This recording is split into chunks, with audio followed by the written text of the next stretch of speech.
Hello and welcome to Daily Politics on Trust TV. On this program, we discuss issues around politics, policy and governance. I am Hamza Idris. Thank you for joining us. Stakeholders in the Nigerian project, including economic experts and analysts, are still searching for immediate and quick fixes to address the rampaging hunger and soaring inflation in the country following the implementation of drastic economic policies of the President Bola Tinubu administration. Economists have made certain long and short-term recommendations, including returning the country to the path of production by discouraging consumption, which is draining the nation's foreign exchange earnings, reindustrialization, realistic fiscal policies, among others. Government, on the other hand, is claiming that it is activating intervention mechanism to halt the rising cost of food prices, in addition to opening strategic reserves to guarantee food security in the table and put it in the country and put it on the table. But the bottom line is that vulnerable Nigerians are finding it difficult to foot their bills in the face of declining purchasing power fueled by soaring inflation. It is against this backdrop we'll be engaging Dr. A.J. Suleiman, Director of Research and Production, Ambassadors of Peace and Social Welfare. He's also the head of Department Islamic Law, Yusuf Maitama University, Kano. Together, we'll be in search for available options to take the country out of the doldrums. Doctor, welcome to the Thank you very much. Thank you very much to have you. Thank you. But before we engage in the conversation, here is our tidbit. The Federal High Court in Lagos on Wednesday ordered the federal government to fix the prices of goods and petroleum products within 7 days. Justice Ambrose Lewis Alagua specifically ordered the government to fix the price of milk, flour, salt, sugar, bicycles and their spare parts, machetes, motorcycles and their spare parts, motor vehicles and their spare parts, as well as petroleum products, which include diesel, premium motor spirit, that is petrol, and kerosene. The judge gave the order while delivering judgment in a suit filed by human rights activist Mr. Femi Palana against the Price Control Board and the Attorney General of the Federation, listed as the first and second defendants. We'll now take a short break, and when we return, the conversation commences. Don't go away. Welcome back. Yes, Doctor, I don't know whether you're a football fan, because the only thing that puts Nigerians together, apart from hunger, was last night's triumph of Nigeria against, South Africa. Do you watch football? Well, when it affects Nigeria, I watch, but I'm not a fan of football. But when Nigeria is involved, I even pray. Okay. I was praying. I was busy praying. My wife was laughing at me when the penalty was being kicked. Okay, for Nigeria too. It was a very triumphant night for us. But you can see the manner at which Nigeria, let me put it this way, coalesced into a single force. Now, assuming we translate this into other, parts of our lives, like economic issues, politics, don't you think Nigeria will be on the winning side? Yes, you are right. That is why some of us like watching football when it involves Nigeria, because this is where you see the Niger spirit, what in southern parlance they call Niger spirit. Nigerians are resilient. They are hard in being engaged in a task. So in football, you see Nigerians at their best. And I hope we will have governance and leadership and elites that will be able to give Nigerians a social and political platform where all these talents will lead us. Nigeria is a potential world leader. But the problem is that we've not had a proper platform to bring out these hidden talents. So it's only in football that you see the real Nigerians. Maybe you remember the miracle of, is it Darman? Where Nigeria was about 4 goals down. Yes. And before halftime, they recovered. So we need leadership to address our economic challenges. We need leadership to address social challenges. We need leadership to look at issues with human face rather than politics, religion, ethnicity, and all that. Is that correct? Of course, that is very well. All right, thank you very much. And our topic of discussion today, rampaging hunger in search for available solutions. Femi Falana has headed to the court, to task the federal government to fix prices. Is that right move by Femi Falana? Believe me, that is a fantastic move. And I was also thinking of that. We, at our NGO, were also thinking of that because the crisis, economic and financial crisis you are seeing, when people complain about this, we don't see it merely as it is. We see it beyond what it is. It is a symptom of a larger disease. So what this is showing us, the crisis, is that Nigeria is tilting so much towards a capitalist state. Nigeria, by our political history, by our own African reality, and by the tenure of Nigerian constitution, the governance of Nigeria is supposed to be a welfare state. A welfare state. A welfare state. Tell anybody. If you look at our constitution, chapter 2, chapter 3, especially chapter 2, our directive principles and the guarantees given by governance then, they are meant to ensure a welfare state. But where we had it wrong was that we borrowed that principle from Indian constitution, and then they now insist that these are rights and targets and standards to be met, but not justiciable in court. Okay. But even where we borrowed that theory, they are moving towards justiciability of those rights. But Nigeria, it just remains a target and standard.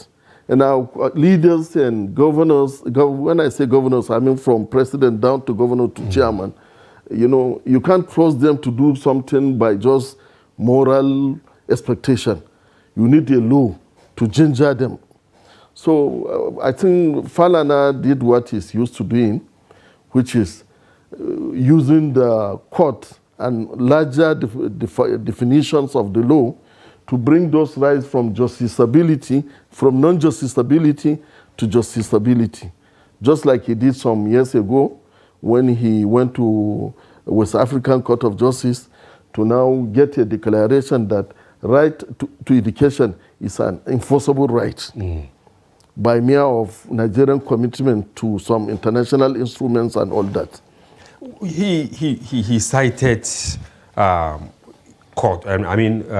certain provision that price control board. In fact, for a very long time, I didn't hear about that because the way things are in Nigeria, you just assume that there's everything nothing like goes. that. Yes, now he dragged them alongside the Attorney General and the federal government. So that is why I was saying most of the problems we have in Nigeria are beyond what we are seeing on the surface. What we see, I'm very happy that you are now saying it. You are just realizing that there is price control board. There is an institution that is supposed to take care of that. Most of our institutions have failed, or are failing, or are not working well because of this decay. And this decay is rooted in what is happening to us. Nigeria, because we are tilting so much towards capitalism. As you said earlier, yes. So we are not a knowledge-based society. We are now becoming an opportunist society where opportunism matters. Opportunism in getting appointed, opportunism in running the institution, opportunism in capturing the resources of that institution, and opportunism in not minding the details and the targets for which the institution is created. What about the consequences of doing all these things? The consequence is that most of our institutions are failing, and when they fail, it now generally leads out to what is called failed states. Because for you to arrive at generally at a stage of failed state, your institutions must have failed. And that is why security institutions are, except like, let's say, the DSS, for instance. That is why most of our institutions, you can see them failing.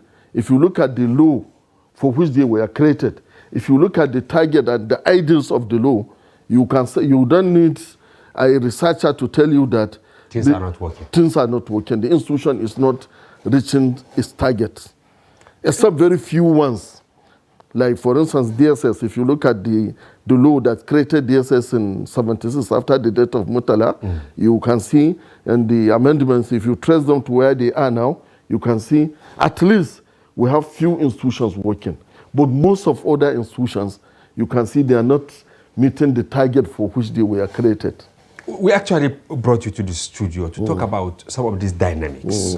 And you made it clearly that in Nigeria, it's like we have detached ourselves from reading. I mean, understanding the laws and all that. Can we create a nexus between the failure of institutions and the capacity of those appointed to manage those institutions, which are actually meant to provide the welfare state you are referring to create an enabling environment for people to live in peace and harmony, to have food on their table and all that?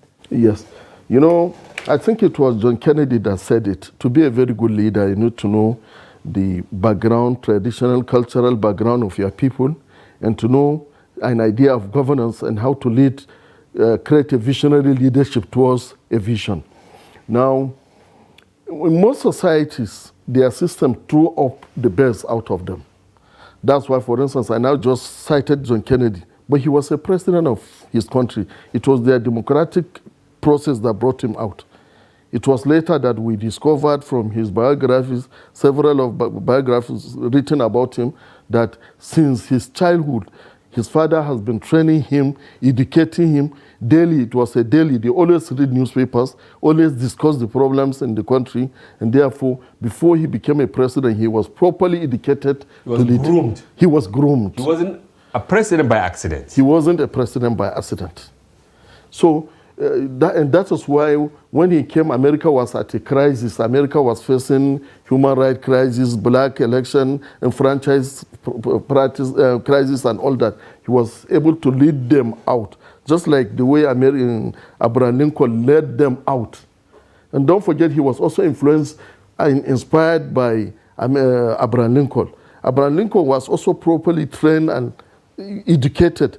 And that was why when America was facing civil war, he was a right person at the right time, leading America rightly out of. He was a leader of men. Now, if you look at UK, for instance, when United States, when UK faced Second World War, everybody knew that if there was no strong leader, UK, that would have been the end of the story. Remember that popular quote about Winston Churchill, that will do the right thing when you exhaust all the possibilities. If you read his background, you see how he was properly educated and trained and groomed to that level, you now see. So there is paucity of that kind of intellectual background in our leadership. And that also led to a situation where, even in appointment, because you can't give what you don't have. People who are brought up by opportunism, when they appoint, they also appoint through opportunism. Opportunists, those who are opportune. So at the end of the day, it's going to be a vacuum. And now, in northern Nigeria, that was not the background before. The background was capacity. If you read Palama Badagtu by Fodio, for instance, when he used Islamic law to move what now becomes northern Nigeria out of the decades of those days, it was education he used. And that was why it was, researchers said around that time, in all parts of the globe, Nigeria was one of the largest, one of the regions where there was largest publication. In fact, some scholars says, Abdullah Gondu then, no scholar of his time wrote as many books as he wrote. And if you take, anyway, so that moves. I don't want to be carried away into those details. Yes, because as we rightly said, because we have brought economists, engineers, financial analysts.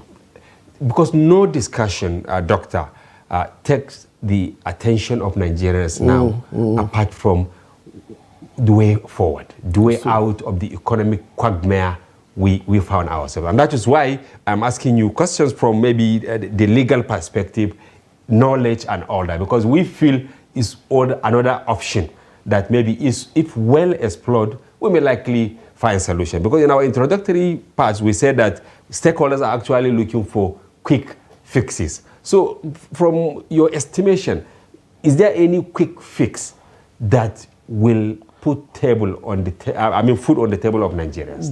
But to be blunt, we have to be blunt with ourselves. Quick fix will not solve our problem. It is part of, this quick fix is part of our problem in Nigeria. We always look for quick solutions. And quick solutions, like I've always said it, somebody is having a headache, you give him paracetamol and Panadol. That is a quick fix. But it's not a quick fix. It's just delaying the evil day. So you will just have a relief for a day or two and then go back. You need to diagnose. Is it because of high blood pressure? Is it because of typhoid fever? Is it because of malaria fever? Then you tackle the source of that problem. So at the end of the day, you don't need to even take paracetamol to relieve yourself. Nigeria is getting to a situation where we have to question ourselves. These elites that are leading us, are they leading us the right way? Shall we continue following them at their leisure and at our pain? Shall we now learn to say no? Is democracy meant to give us a way to take our destiny into our hand? Or shall we allow them have their way, have their say, use democracy and keep us in bondage?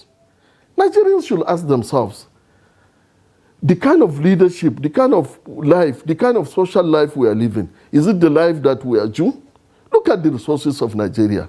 Are they being utilized according to how the Constitution, which gives our leaders the power, is it being utilized according to that? The Constitution have provided how every resource in this country is supposed to be utilized. From the federal level, down to the shares of the state level, down to the shares of local government. Is every local government getting the allocation that is due for it direct from the state? Are the states allowing the local governments to apply that at local level? Because according to the Constitution, there are some problems that the local government is expected to tackle and solve. And it is the failure of those problems that are leading those crises to create more problems to the state. And the Constitution also expects the state governments to also tackle some problems. And therefore, that is why on the 3 tiers have been allocated a special allocation from national resources. And those sources of national resources are also bound by law. NNPC is supposed to operate by law. Can we Nigerians say this is what NNPC is having? Can we say, when have we even taken time to ask the resources of NNPC, who is utilizing them? When have we taken time to ask this subsidy, who are even utilizing this subsidy? And what is supposedly subsidized for us, where is it going? And now that the subsidy is set to be lifted, why those funds that were originally going to subsidy, now that they are not being used to subsidize, why are they not being used to create relief for us from the harshness of that subsidy? 1 million naira question. So, and the law have provided those rights. They are your rights. Apart from the Constitution, we have national laws that are provided. We have Freedom of Information Act, which empowers you as an individual to now go to court. First of all, you can ask. If they refuse, you go to court. By Nigerian law, you are expected, you can at any time ask, I have seen this project going. What is the amount of the project? Where is it being sourced from? Then where is the source of the discordant tunes? I'm trying to now understand. Because just 2 days ago, the House of Representatives, summoned the Minister of Finance, Minister of Budget, and others. And then they directed them to open Nigeria borders to bring in food. But we know during Buhari, they said this influx of, everything goes that brought down Nigeria's economy. Who is really getting it right between the legislators and then the people from the executive arm of government? Well, during Buhari's time, when they tend to close the border, some of us early supported that because of you also supported in the beginning, because of the terrorist crisis then in Nigeria. There was Boko Haram crisis, Northeast. The farmer hardest crisis were beginning, although kidnap was not like what it is now. From some of us who are specialists in security, insecurity and insecurity, we had a lot of facts emerging that some of the weapons being used are coming from Libya crisis, down towards Chadi, Niger to Nigeria and all that. So it seems Nigeria have no capacity then to, because of this institutional failures I've said, to regulate proliferation of arms. So a situation where criminals will have access to arms more than the government forces, the crisis will worsen. But at the end of the day, it seems even with that, they say in Hausa, in the sense that the target, the purpose, the aim, those restrictions don't seem to have reduced down the level of armed proliferation we are saying. And the economic hardship created by then, if you take it and on an opportunity scale, you can see that the price we are given, opportunity cost of that is too high. So as far as I'm concerned, I think, like I've said before, let us not concentrate on relief, quick relief, quick relief. I will cite an instance for you. Just cite 2 or 3 instances to see how quick relief would not work in Nigeria. Okay. Nigerian governors and Nigerian people, we are used to just quick relief because ordinarily the Nigerian man or the Nigerian woman is a peaceful person. If they can solve their problem, they will just go and live. People are crying now because of the crisis, because of they have been pushed to the wall. But ordinarily, when a Nigerian is living his life peacefully, he wouldn't mind what is happening. Now, an average Nigerian now have learned to accept the fact that he can quickly go and look for a generator or solar to take care of his electricity. He's not minding the trillions spent on power and the failure. An average Nigerian, if he's getting money to build a house, is looking for money to build a well or dig or a borehole. If you ask him, he knows that he has lost hope in the government public waterways, water system. So he's not minded. An average Nigerian is thinking of getting money to pay for his child primary, secondary, tertiary education. It started from nursery, it fell. Primary fell, he didn't mind. He just looked for it. Secondary education have failed. He's looking for it. Now they are also destroying the tertiary university system. Public universities, which is another case for lengthy discussion another day. But briefly, in summary, yes, they are also killing that system. So he is now looking for money to educate his children from kindergarten level to graduate level, which is not in any other country you go.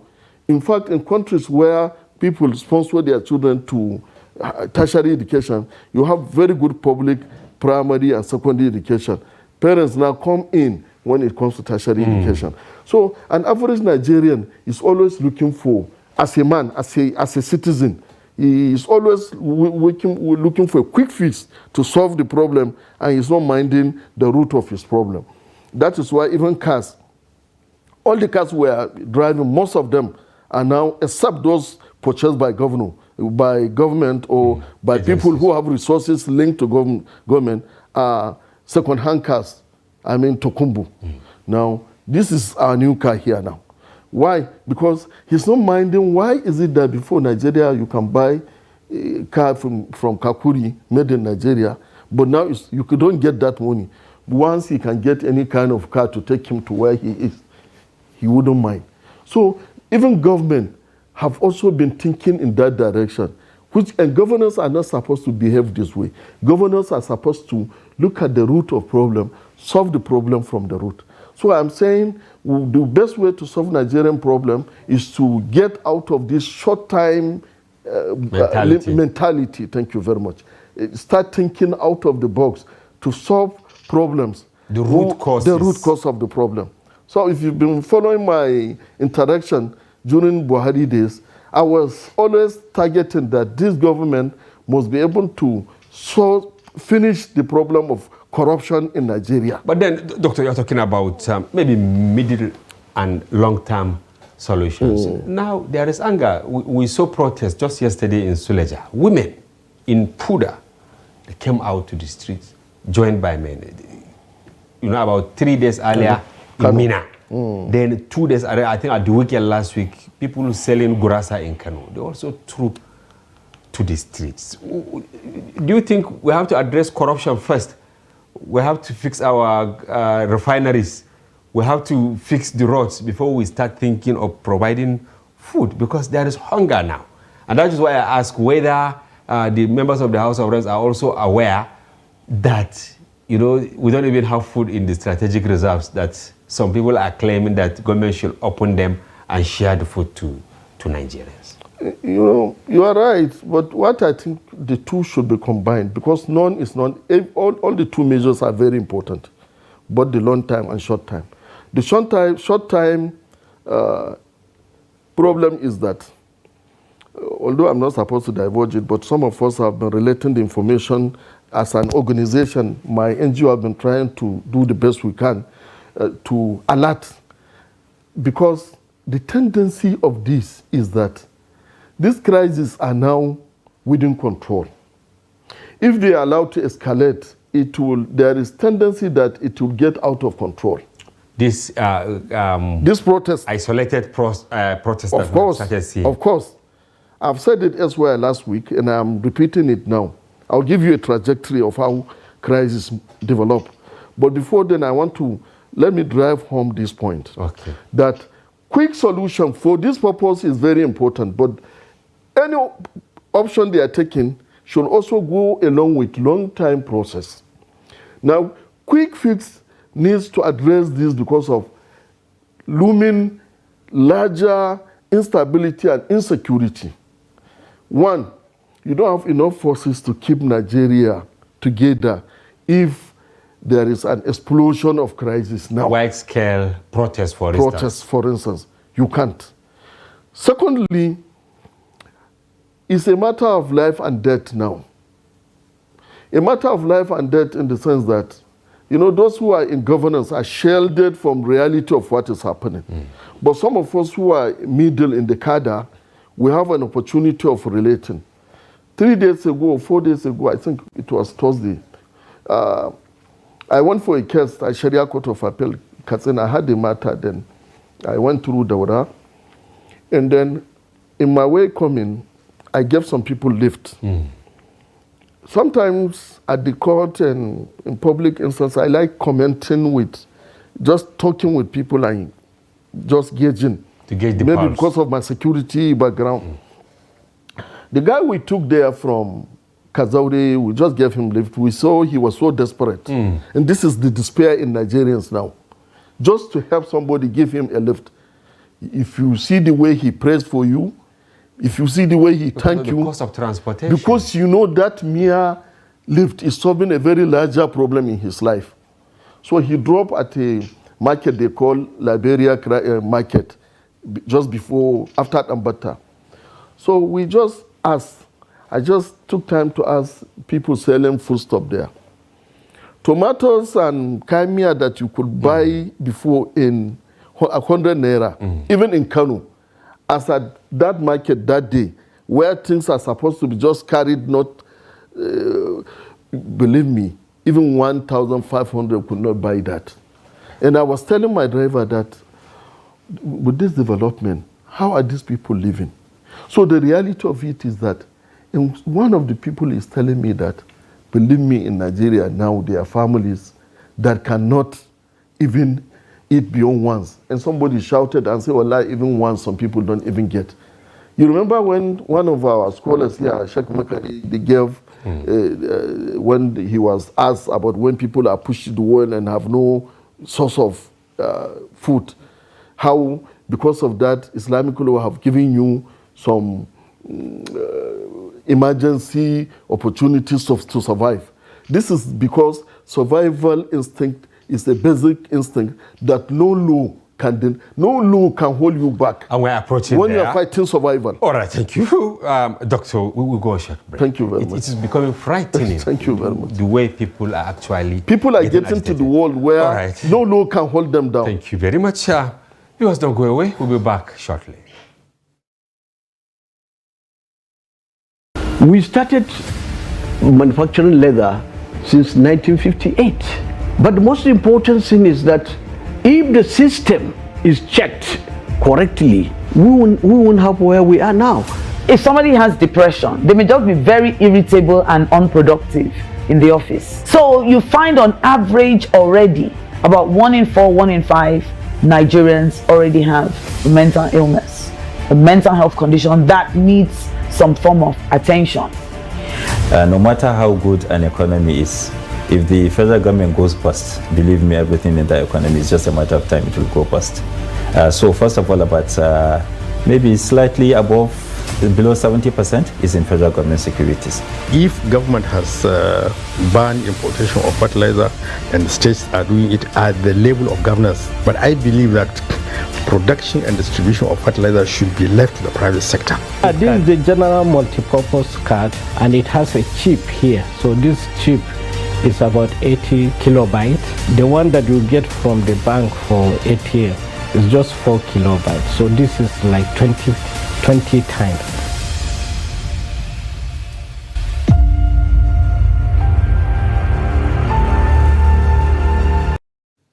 Welcome back. If you are just joining, this is Daily Politics on Trust TV. Do well to follow the conversation across our social platforms on Facebook, Instagram, and watch us live on YouTube. We still have in the studio Dr. AJ Suleiman. He is the Director of Research and Production, Ambassadors of Peace and Social Welfare. He's also the Head of Department, Islamic Law, Yusuf Maitamasula University in Kano. Welcome back to the program. Thank you very much. Yes, quick fixes. You are also an expert in security. People are attributing the high cost of food to inability of people to go to their farmlands, even though government is actually taking the escape route, saying people are hoarding. So what will you tell the government? To face reality, secure the farmlands so that people, because no matter how you can hoard, if the food is available from the farms, I think you will be forced to bring it out. As far as I'm concerned, I've always said it that quick fix will not solve this problem. And I will tell you a comprehensive way government needs to come. Okay, let's go. The whole issue is symptomatic of larger diseases. We have to solve the larger disease. And the larger disease is that, one, our only resources are not being properly utilized as fashioned by the Constitution. Okay. Secondly, Nigeria is one of the most populous countries in the world. And population can be an asset, population can be a liability. We have never planned to turn our population into an asset. And therefore, our failure have turned our population into a liability. In the sense that every child born in Nigeria should have proper training that turns him into a productive contributor to Nigerian economics. Now, if you go to every country that we look up to, call it China, Singapore and all that, India, China, you can see, just go to their budget and see the allocation they give education yearly. And take our budget and see the allocation. It's not even up to the United Nations standard, ideal standard, talk less of even us that needs that more. So most of the money they use in other sectors and waste, I think we should use that money to address the issue of labor, and it will take care of insecurity. We have farmlands, for instance. From here, Abuja up to Kaduna, up to Kano, we have farmlands. And because of governance, you know, there is governance corp in every. Now, if let's say you are able to empower Nigerian youths, so that every hectare of land around that environment is being properly taken care of, the crowded presence of people will control the security you have. Okay. Because wherever they operate, it's like you are taking it from another perspective. Some people are saying, okay, recruit more police, recruit soldiers to guard the forested areas. But you are saying, no, deploy these youths, give them the resources to go and farm. To go and farm. Those areas. Yes. And you will say maybe there is insecurity, there is that. Why not, if you do that, let's look at Nigerian law. We, Yakubu Gowon, because of the crisis of civil war and everything, created NYSC. Why not have all of these youths, train them on security? Some countries do that. There are countries that train every citizen to be a military when demand arises. Why not start putting it as part of our training? Train every youth in Nigeria growing about security and how to collaborate with security to solve a problem. Address some of our laws, change it so that our security system will be a collaborative security system, not a security that just functions in isolation from the agencies, away from the governance. Let's say you take thousands of youths, put them there, train them. Is it farming? Is it poultry? Give them some hectares, some machines. Give them targets. And do you know we have the resources, and that is the painful thing. We have the resources to do this. As I'm saying now, a lot of Nigerians will think this is too idealistic, that I'm just being fantastic and thinking. But the reality of it is that we have the money. Go and calculate, we have the money. If you look at the money being stolen, it's enough to even take care of that. Train them. Give them those facilities. Put it part of the training so that they'll be informed. If you say we have the money, just yesterday, the chairman of the Nigeria Governors Forum, Governor of Kwara State, he said for the next 6 or 7 months, all the dollars that we are getting from the crude we are selling, has been collected by the previous administration. So tinubu administration, to greater extent, is maybe just battling to find its. Do you remember when Kazaure, when he was talking about the dollars being... We are talking about Gudaji Kazaure, the former member of House. Do you remember when he was shouting, when he was talking about those dollars being taken away from CBN? Do you remember when people were saying it is a lie in Nigeria? When do we even have that money? He said he was crazy. Has it not turned to be reality? From the Obazi report, right? Now, has it not turned to be a reality? I don't want to mention them, but we have reports. You people, newspapers, have reported to us ministers being prosecuted. Look at the sum involved.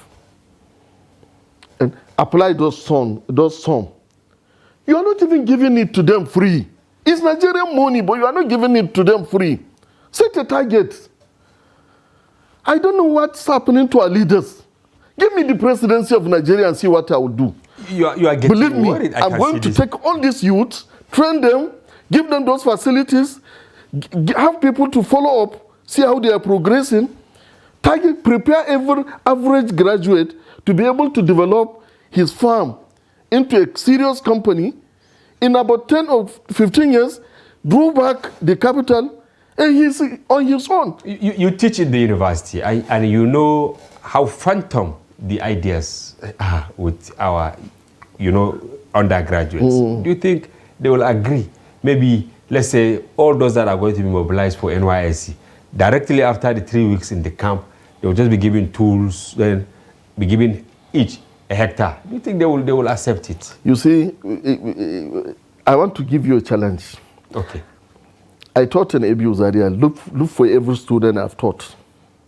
I'm very friendly with my students because I've come to realize these students are more intelligent than what people think. All they need is give them confidence.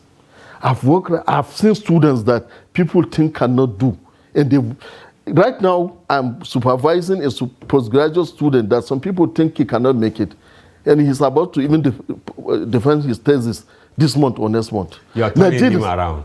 Nigerians, when you trust our youths, I know the kind of exemplary role played by our older generations have had negative impact.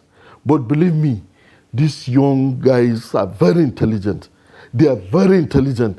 The only thing you need, put them, guide them, and believe me, even if you fail in few of them, majority of them will succeed. Now, what about the palliatives? Some are still calling that government should release palliatives.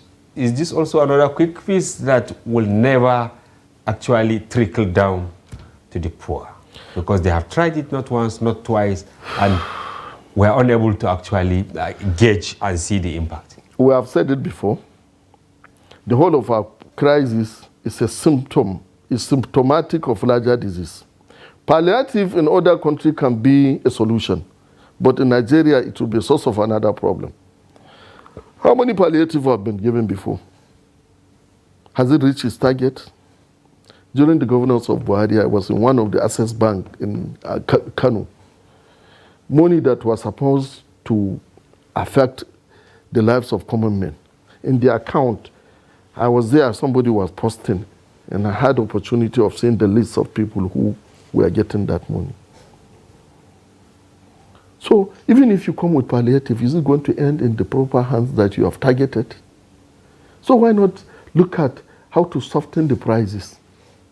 Get those materials, bring down the price, make it available, take away the bureaucracy, let it be an open process so that you don't need to be in APC, you don't need to be in PDP, you don't need to be a political loyalist. So instead of buying a bag of rice at 70, yes, maybe 100 yes, contract price, yes, it's better to find a way of bringing down the price of rice to 30,000 yes, or 15,000. But even that, start working on a long-time solution. So that by the time this your temporary measure, by the time you finish it down, the situation must have changed.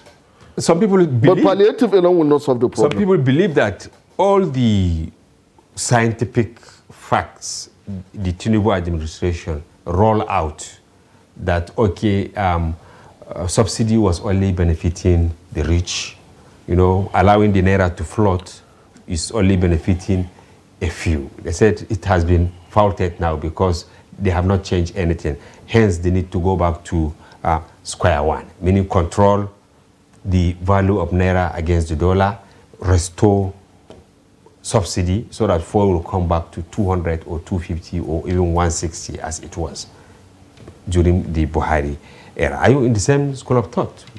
No, I'm not. Okay. Why I'm not is that I have just come to realize something. There was a time there was serious crisis about who is going to be the president. Channels TV interviewed me then when northern governors insisted on North and some. And in that I forecasted a scenario where... Maybe northern elders insisting on producing from the North, but northern governors, they supported... It was later. There was a time they also... Okay. There was so much tension then. And then I think I was interviewed in their early morning program. And I saw a scenario. I look at it, I said that from all indications, at the end of the day, politicians will have a way of negotiating themselves out and power will move to the south. And I was looking at two scenarios. I said maybe if it goes to south-south, somebody like Jonathan, who have proved himself to be somebody of somebody that have patriotic zeal and concern because of what he did during Buhari's election, people will be very likely to trust him. And I said another thing, I saw a dimension. A governor in Southwest, which is now Tinubu, I said the kind of leadership he has exhibited in Lagos and how he has been able to expand that leadership to Yoruba states. I think with that leadership character, I think he has a lot of possibility of emerging as a president and then being a good president. But from what I've seen in his appointments, from what I've seen in the way things are being done, I think he needs people who understand governance of Nigeria largely. Because I can see a lot of comments coming from the government, which is coming from their experience as governors of Lagos, and the dynamics are different. Because in governance, governance is like law, because they are all rooted together. Historical background has a role. Sociological and religious background has a role. The kind of scenario he's thinking and the solution for that scenarios, I think, is narrowed from his Lagos experience and South experience. And it will not work and it will not for work Nigeria as a whole. As a whole. You need to also have larger understanding of the culture, historical background of, let's say, North, which is the larger part of Nigeria combined, its current level of consciousness, so that solutions will be rooted to that. Like now, I'm from the North. You can see my solutions are rooted from my vision of opportunities I see in the North. Yeah. So he should now look at opportunities that are available across the country. Yes. Instead of taking opportunities that are actually favorable to Lagos. Not opportunity of somebody who has a very good governor in Lagos or who have stayed in United States. Are you trying to validate what former Vice President Atiku Abubakar said, that maybe the shoe is too large for Tinubu? Could that be true? Well, it's an individual judgment. I don't want to rush and to give him a public judgment. But the way you are... but his limitations are becoming apparent. Okay. Or maybe the limitations of people who advise him. Okay. They should have looked for people who with knowledge base. And this brings us to how we started this interview. But Nigeria have been... Every country, to build a nation, you are supposed to have crisis. It's normal. And every country have the nature of crisis it has. But beyond our conflicts we also have crisis of opportunism and knowledge background. Now, a society or a nation may be driven by knowledge, may be knowledge driven. It may be opportunity driven.